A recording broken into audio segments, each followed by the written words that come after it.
just get your thoughts. I'm going to say one word to you, and you give me your opinion, and then we're going to cut you loose, and you will be paroled out of this interview. Well, it's always fun to talk to you. You're a knowledgeable man. Thank you. Kurosawa.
侍が人たちと気になってるうちに早く逃げるんだ。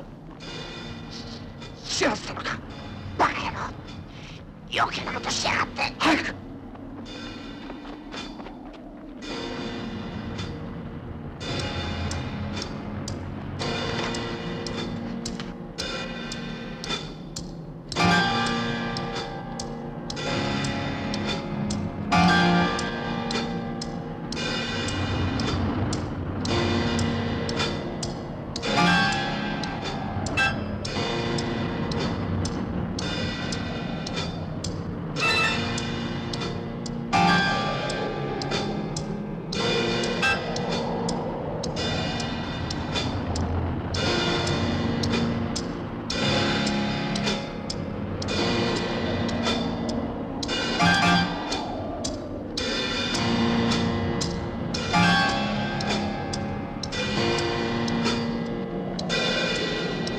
あんまりこっちに来るんじゃねえ。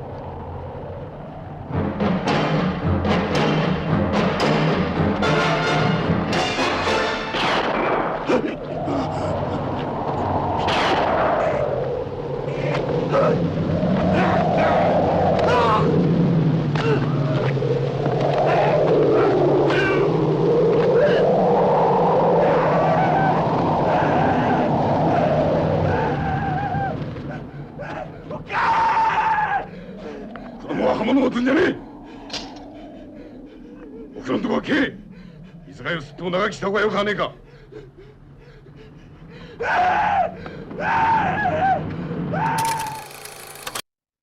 I mean, he is really was the ultimate auteur in what is really was a very conformist film industry at the time, and and also one that was just trying to dig itself out of a hole at the beginning of at the end of World War II. When the American occupation under MacArthur, which I think I think probably performed reasonably well and understood that that Japan needed to be rehabilitated to a degree. That, let's say, the ideology that had caused the Japanese industrial military complex to do what it did in the 30s and then into the 40s. Part of that it maybe stemmed from the worship of samurai culture, and so samurai movies were banned from 1945 onwards. But by 1950, it was recognized that there's only so much you really should or dare shackle another nation's cultural expression.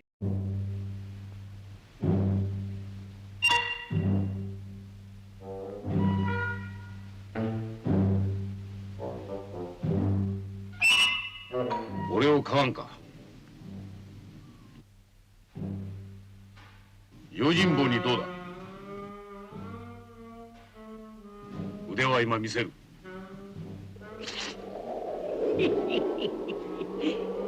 ああ、面白いもん見せてるか。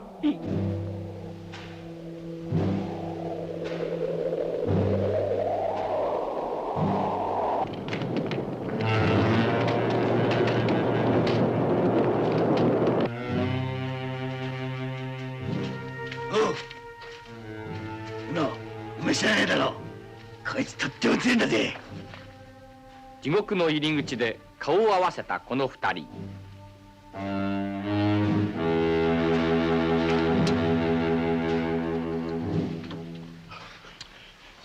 このざまだ。History still needed to be, should be allowed to be filmed, and somehow they were able to get it together to make Rashomon. Which was, such a revolutionary idea of the unreliable narrator, and that's Kurosawa came up with that was the way to do it. Tell the story from different perspectives and say, well, what is really the truth here? And you can then apply that to so many situations in life. So it was allegorical and not just a specific story.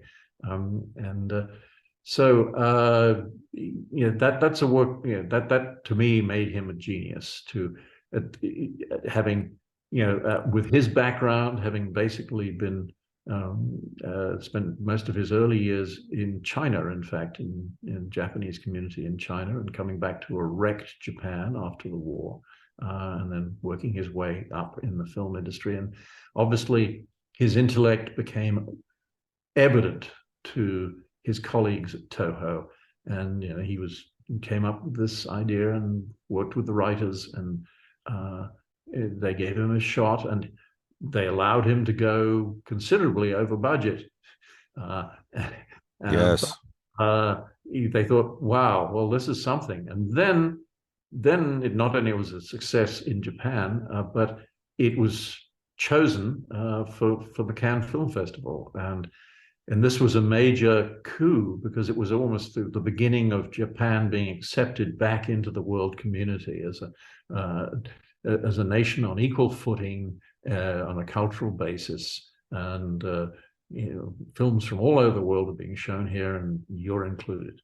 And the response to Rashomon was considerable. And then, of course, he followed that up with Seven Samurai, which was full-blown samurai movie, but told in a very historically accurate way. So he was a genius, and I'm glad he was able to express himself across so many different films. His later films are much more, they're less accessible to mainstream audiences, I suppose, but Kurosawa's Dreams it's still an amazing film to watch. Anyway, my favorites, obviously, Ran is one of them, naturally, and obviously the Seven Samurai, Rashomon, Yojimbo, and Sanjuro. But High and Low, they're all good. They all you get something out of them on second viewing or third viewing. There's just always something there that you notice, or just brings the same feelings out in you, and that's the test of a film that really its qualities can last the length of time. But these films are still like his best films, I think, or his most accessible films, still play well today to those that prepare to embrace the culture. Right. Freaking may deny it, but you can really feel high and low in A French Connection, I think. Yes. I feel you can. I mean, I loved everything. I mean, it's interesting because he was kind of known, Kurosawa was kind of known as a guy who would jog the schedule in a way that protected him from his investors, right? Like, maybe I'm not going to give you a finale until the last couple days on the job, so I can't be replaced, because he was threatened to be replaced a lot. Yes. Right. Yeah. So he understood the politics of it all, and he knew how to protect himself, which was good. Any truth to the story? Zanuck Jr., when he was running Fox and supervising Tora, the Japanese segments notoriously were supposed to be directed by Kurosawa at one point. He told a story that they came up and the script was massive. That Kurosawa had like a huge script for the Japanese sequences of Tora, and they had the meeting, and Zanuck goes, no, I'm not doing. This is before Zanuck produced Jaws on his own, obviously. And as a studio head, he's just like, no, we're not doing this. I'm sorry, we're going to have to replace you, et cetera, et cetera. And then Kurosawa just quietly bowed and left the room. And Zanuck says he asked Kurosawa's assistant, what happens now? And Kurosawa's assistant says, now the emperor will kill himself, and walked out.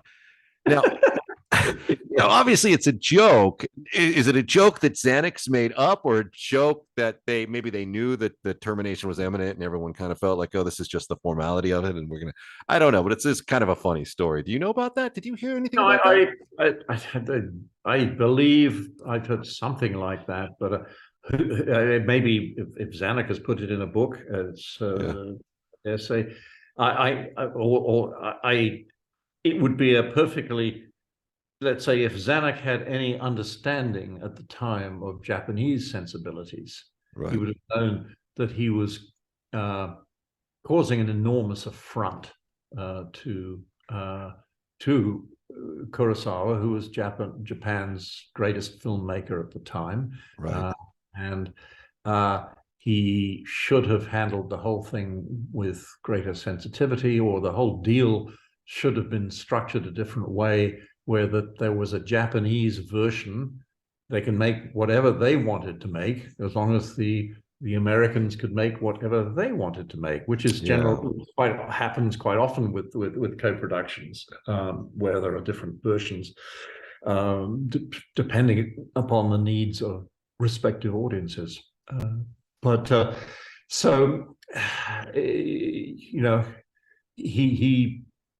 He just thought he could fire someone like you fire an American. I don't know, you're fired. But I mean, it would be, that kind of disgrace is the sort of thing that did make people in Japan, who feel that they have somehow let their nation down, that they would commit seppuku. Luckily, he didn't. And one of his many sort of assistants or proteges ultimately, I think, took on the task of the Japanese sequences, many of which were not used, obviously, in the American version. And ultimately, Kurosawa did try to take his own life many years later, after a number of critical failures, and went to the bathroom and cut himself in 13 places, and planned to bleed to death in the bathroom. But he was discovered in time and restored, and went on to make several more films, including some consider to be some real artistic triumphs. So, as good as he was, he's not responsible for stunt rock, my friend. That is a Ryan Trenchard-Smith. I wouldn't mind being responsible for the Seven Samurai. You would either would I. I mean, come on, it's maybe the best film ever made, depending on who you're speaking with. Your road to redemption is paved with tombstones. No quarter, kill all masters. Go to noquarterkillallmasters.com. Rated R.